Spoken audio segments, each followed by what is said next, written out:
नमस्कार, मी विधी बोत्रे। मी 2 मुलांची आई आणि स्वतःच्या व्यवसायात मी बॉस आहे, म्हणजेच मी मॉम ट्रेनर आहे। तर आज आपला विषय आहे जाणीव। म्हणजे आपल्या जीवनाचा उद्देश काय आहे, आपल्या जीवनामध्ये आपल्याला कोणकोणत्या प्रकारची जाणीव आहे का, कशा प्रकारे आहे ते आपण बघूया। जीवनाचा अर्थ म्हणजेच उद्देश। टोनी रॉबिन्स अमेरिकन लेखक यांनी सांगितलेले आहे, उद्देश नसलेली कृती ही तुमच्या जीवनाचा निचरा आहे। स्टीफन किंग हे दुसरे अमेरिकन लेखक यांनी सांगितलेलं आहे, हेतू नसलेला माणूस ज्याच्या अगदी बँक खात्यात पैसे भरलेले असतात तो नेहमी लहान माणूस असतो। जीवनाचा उद्देश समजून घेतल्याने आपल्याला अधिक चांगल्या निवडी करण्यात, अधिक आनंदी राहण्यास आणि अधिक समाधानी जीवन जगण्यास मदत होऊ शकते। ते कोण आहेत आणि त्यांचा उद्देश काय आहे याविषयी अनेक लोकांना स्पष्टता नसते। या कारणास्तव कोणत्याही वास्तविक दिशाशिवाय वर्षानुवर्षे जगल्यानंतर लोकांना हरवलेले आणि उद्देशहीन वाटते।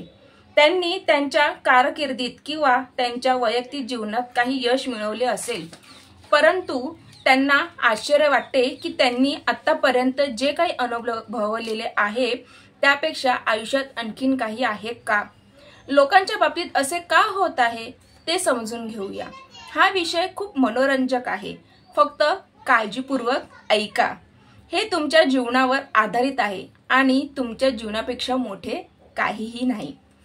आपण लग्न करण्यासाठी, घरकाम करण्यासाठी, मुलांना जन्माला घालण्यासाठी, जीवनभर अवलंबून राहण्यासाठी आणि शेवटी मरण्यासाठी जन्माला आलो आहोत का? हा आपला उद्देश आहे का? किंवा आपण पैसे कमवण्यासाठी, फक्त बिल भरण्यासाठी आणि मरण्यासाठी जन्माला आलो आहोत का? हा आपला उद्देश आहे का? आपल्या जगण्यापलीकडे काहीतरी मोठे आहे असे तुम्हाला वाटत नाही का? तुम्हाला माहित आहे, विचित्र गोष्ट अशी आहे की आपण का जन्मलो आहोत याचे उत्तर ना आपल्या पालकांना, ना आपल्या जोडीदाराला, ना आपल्या शिक्षकांना किंवा साहेबांना माहित आहे। हा विषय समजून घेतल्यानंतर तुम्ही स्वतःला खूप भाग्यवान समजाल, कारण तुमच्याकडे तुमच्या जीवनाबद्दल अधिक स्पष्टता आणि दिशा असेल। सर्व ठीक, तर येथे माझा प्रश्न आहे, श्रीमंत, निरोगी, आनंदी, मुक्त आणि यशस्वी व्हायला कुणाला आवडेल? मला खात्री आहे की प्रत्येकाला आवडेल। जर नाही तर तुम्ही का हे ऐकाल? तुम्ही जर अवेकनिंग द बॉस हे जर पुस्तक वाचलं असेल तर याचे एकमेव कारण म्हणजे तुम्हाला तुमच्या आयुष्यात काहीतरी घडवायचे आहे। पण जर मी म्हणाले, यशाचे ध्येय ठेवू नका, पैशाच्या मागे धावू नका, गोंधळाल। मी काय म्हणत आहे असा तुम्हाला प्रश्न पडला असेल की तुमची अभिव्यक्ती असेल काय का? उपलब्धी आणि यशाच्या पाठला करू नका, तर पूर्तता शोधा, म्हणजे फुलफिलमेंट शोधा। येथे लेखक टोनी रॉबिन्सचे एक शक्तिशाली वाक्य आहे, पूर्णतेशिवाय यश हे अंतिम अपयश आहे। चला तर मग आपण जाणून घेऊया पूर्तता म्हणजे काय। पूर्तता म्हणजे फुलफिलमेंट म्हणजे काय? हे ध्येय साध्य करण्याची प्रक्रिया आहे, जेथे तुम्ही एखादी गोष्ट केल्यावर तुम्हाला मिळणारी समाधानाची भावना। एक आश्चर्यकारक गोष्ट म्हणजे शाळा, कॉलेजमध्ये पूर्ततेबद्दल कोणीही बोललेले नाही। याचा उल्लेख आपल्या शिक्षकांनी, पालकांनी, नोकरी किंवा व्यवसायात कधी केला नाही। पूर्तता हे जीवनाचे अंतिम उद्दिष्ट आहे, कारण एक दिवस तुम्हाला तुमच्या जीवनात सर्व सुखसोयी मिळतील, तुमच्याकडे भरपूर पैसा असेल आणि तुम्ही यशस्वी व्हाल। परंतु जर तुमच्याकडे पूर्तता नसेल तर तुम्हाला जे आवडते ते करण्याचा आनंद आणि समाधान नाहीसे होईल। हे अंतिम अपयश आहे। 3 इडियट पिक्चर पाहिला का सगळ्यांनी? 2009 मधला। या चित्रपटामध्ये रॅन्चो हा आमिर खान नावाचा एक संवाद त्याने साधलेला आहे। तो डायलॉग तुम्हाला आठवते का? कोणता डायलॉग आहे तर मी सांगते, सक्सेस के पीछे मत भागो, एक्सीलेंस का पीछा करो, सक्सेस झक मार के तुम्हारे पीछे आएगी। याचा अर्थ जाणून घेऊया आपण। यशाच्या मागे धावू नका, त्याऐवजी उत्कृष्टतेचा पाठलाग करा। जर तुम्ही तसे केले तर नक्कीच यश तुमच्या मागे येईल. मागे येईल. जीवनाचा उद्देश कळायला आणि शोधायला बरीच वर्षे लागतील. त्याआधी कोणत्याही वास्तविक जीवनाच्या उद्देशाशिवाय जगायचं नाही. तर तुम्हाला मी आणखीन एक उदाहरण सांगते. चला तर मग आता निसर्गातून जीवनाचा अर्थ समजून घेऊ. आपणही निसर्गाचा एक मोठा भाग आहोत की नाही? तर माशाच्या जीवनाचा अर्थ काय आहे? पक्ष्यांच्या जीवनाचा अर्थ काय आहे? मगरीच्या जीवनाचा अर्थ काय आहे? झेब्राच्या जीवनाचा अर्थ काय आहे? वनस्पती आणि झाडांच्या जीवनाचा अर्थ काय? फुलांच्या जीवनाचा अर्थ काय? झुरळाच्या जीवनाचा अर्थ काय? याचे उत्तर बहुतेक लोकांकडे नसते. मगरी जंगली प्राणी म्हणून पाण्यात जन्माला येतात. हे तुम्हाला माहित आहे का? त्याचा उद्देश फक्त प्राण्यांची शिकार करणे, त्यांना खाणे आणि पाण्यात पोहणे हा आहे. ते त्यांचे संपूर्ण अस्तित्व आहे. झेब्रा हे जंगलात फिरणारे शांत पट्टेदार प्राणी म्हणून जन्माला येतात. ते जंगलात फिरतात, गवत खातात, पाणी पितात, पुनरुत्पादन आणि एका ठिकाणाहून दुसऱ्या ठिकाणी प्रवास करतात. त्यासाठी दुसरा कोणताही उद्देश नाही. वरील पशुपक्ष्यांच्या जीवनाचा अर्थ संपूर्णपणे आनंदाने, समाधानाने आणि परिपूर्णतेने जगणे हा आहे. ते जे करू शकतात ते करत आहेत. त्यांना जे आवडते ते करत आहेत आणि म्हणूनच त्यांच्या जीवनाला एक अर्थ आहे. आता तुमच्या जीवनाला काय अर्थ आहे? बहुतेक लोक उत्तर देतील जसे सहकुटुंब, आनंदी आणि शांत जीवन जगण्यासाठी. तुम्हाला जे करायचे आहे ते आवडते ते करण्यासाठी, लोकांना मदत करण्यासाठी, प्रवास आणि खरेदी करण्यासाठी, भरपूर पैसे कमवायला आणि ऐशो आरामाचं जीवन जगण्यासाठी.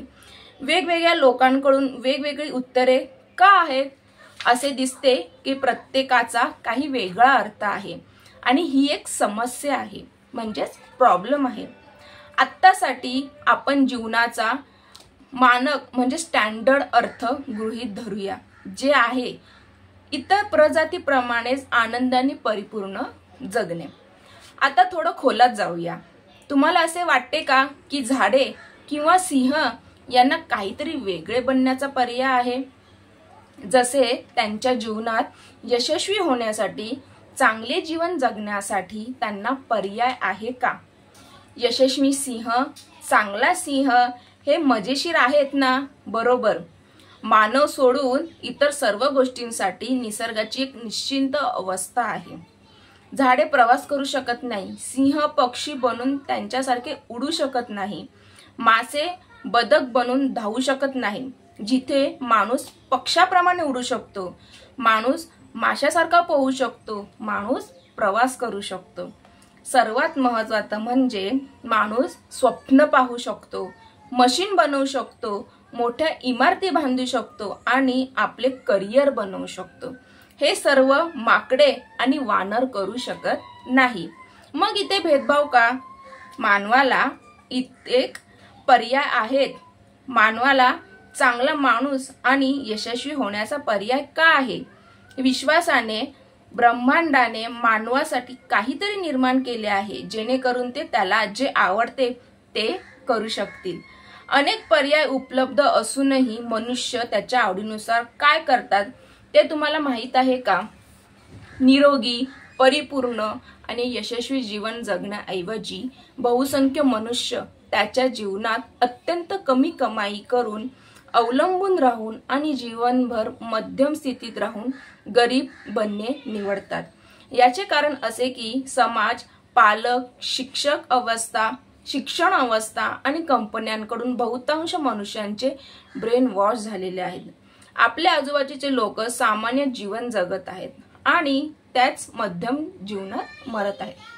दुसरी गोष्ट म्हणजे माणसांना हवे ते बनण्याची क्षमता आहे, परंतु समस्या अशी आहे की त्या एकमेव प्रजाती आहेत ज्यांच्याकडे निवड आहे, म्हणूनच ते त्यांच्या क्षमतेपेक्षा कमी साध्य करतात.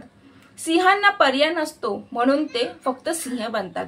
त्याचप्रमाणे झाडांना पर्याय नसतो म्हणून ते फक्त झाडे बनतात. चांगल्या प्रकारे समजून घेण्यासाठी येथे एक सोपे उदाहरण आहे. दोन मुली एक गरीब कुटुंबात जन्माला आल्या आणि वाढल्या। त्यांचे शिक्षण, राहण्याचे ठिकाण, देश, जीवनशैली आणि इतर सर्व काही समान आणि सारखेच होते। पण तरीही एकीने व्यवसाय करणे, आनंदी जीवन जगणे, स्वतंत्र आणि यशस्वी होणे निवडले, तर दुसरीने कमी कमावणे, दुःखात जगणे, अवलंबून राहणे, पैशाच्या कमतरतेत जगणे आणि जीवनभर छोट्या कंपन्यांमध्ये काम करणे निवडले। आपण जे आहोत आणि आपण काय साध्य करू शकतो यापेक्षा आपण कमी का निवडतो? आपल्या जीवनाचा शोध घेऊन आणि ते पूर्णपणे अनुभवून हेतू पुरस्कार जगण्यात खरी पूर्तता नाही का? तुम्हाला आवडत असलेल्या गोष्टी करून, तुम्हाला हव्या असलेल्यांसोबत काम करून, तुम्हाला पाहिजे त्या ठिकाणी काम करून पूर्णपणे स्वतः व्हा। वेळ आणि पैशाचे पूर्ण स्वातंत्र्य मिळवा, ज्यामुळे आनंद मिळेल। बाकी सर्व काही दुय्यम आहे। तर एके दिवशी एक जंगली वाघाने मेंढ्यांच्या कळपावर हल्ला केला। त्या वाघाने अनेक मेंढ्या मारल्या। मेंढ्यांसोबत राहणारा दुसरा वाघ खूप घाबरला होता। त्याचे हृदय वेगाने धडधडू लागले होते। त्याने जंगली वाघापासून लपण्याचा प्रयत्न केला, पण तो दिसला। जंगली वाघाने त्याला विचारले, तू माझ्यासोबत जेवायला का येत नाहीस? भरपूर अन्न आहे। मेंढ्यांसोबत राहणाऱ्या वाघाने नकार दिला आणि म्हटले की मारले गेलेले सर्व मेंढरे त्याच्या भाऊ आणि बहिणी आहेत। जंगली वाघ मोठ्याने हसला आणि त्याला मांस खाण्यास भाग पाडले। घाबरलेल्या वाघाने मांस, रक्त चाखले आणि अचानक त्याला स्वतःमध्ये बदल जाणवला। त्याला मांस आवडते आणि तो जेवणाचा आनंद घेत आहे असे त्याला वाटले। आपल्या आयुष्यात काय कमी आहे हे लक्षात आल्याने त्याने वाघाचेही नवीन जीवन स्वीकारण्याचा निर्णय घेतला आणि अन्न शोधायला सुरुवात केली। तो आनंदी होतो आणि तो जीवनाचा आनंद घेऊ लागतो। तुम्हाला माहित आहे का, त्या वाघाप्रमाणेच आपणही कोणत्या ना कोणत्या कारणासाठी जन्माला आलो आहोत, परंतु आपण अनेकदा हे सत्य नाकारतो किंवा ते स्वीकारण्यास नकार देतो आणि त्यामुळेच आपली पूर्तता होत नाही। तर समजले का तुम्हाला की हे एक जंगली प्राण्यांचं, वाघाचं, सिंहाचं सगळ्यांचं उदाहरण देऊन आपलं जीवन कसं आहे त्याच्यामुळे आपल्या जीवनाची जाणीव आपल्याला झाली पाहिजे। तर पुढे बघूया। तुमची समस्या अशी आहे की बहुसंख्य लोक चुकीचे प्रश्न विचारतात। लोक सहसा विचारत असलेल्या प्रश्नांची यादी येथे आहे। त्यांना असे वाटते की हे प्रश्न विचारल्याने त्यांना त्यांचा उद्देश मिळेल। मी पैसे कसे कमवू? मी यशस्वी कसे होऊ शकते? मी श्रीमंत कसे होऊ शकते? मी व्यवसाय सुरू करू का? होय, तुम्ही पैसे कमवाल, हे तुमचे कर्तव्य आहे, तुमची जबाबदारी आहे, पण तुम्ही यशस्वी होणार नाही आणि तुम्हाला तुमचा उद्देश सापडणार नाही। येथे योग्य प्रश्न आहे जे आपण विचारले पाहिजे। मी कोणाला मदत करू शकतो का? मी इतरांना अधिक मूल्य देऊ शकतो का? जर पैशाची समस्या नसती तर मी काय केले असते? माझ्यावर विश्वास ठेवा, हा विषय खूप मोलाचा आहे, कारण तुम्ही इथे आहात का आणि तुम्हाला या पृथ्वीवर तुमच्या वेळेचे काय करायचे आहे हे एकदा समजले, मग जीवन जगणे अधिक परिपूर्ण होते। तर तुम्हाला हा व्हिडिओ ऐकून तुमच्या जीवनाचा अर्थ तुम्हाला समजला का? तुम्हाला तुमच्या जीवनाची जाणीव समजली का की तुम्ही ह्या जीवनामध्ये जन्माला का आणि कशासाठी आलात हे तुम्हाला समजले का? तर नक्कीच व्हिडिओ आवडला असेल तर लाईक, शेअर आणि सबस्क्राईब करायला विसरू नका। थँक्यू।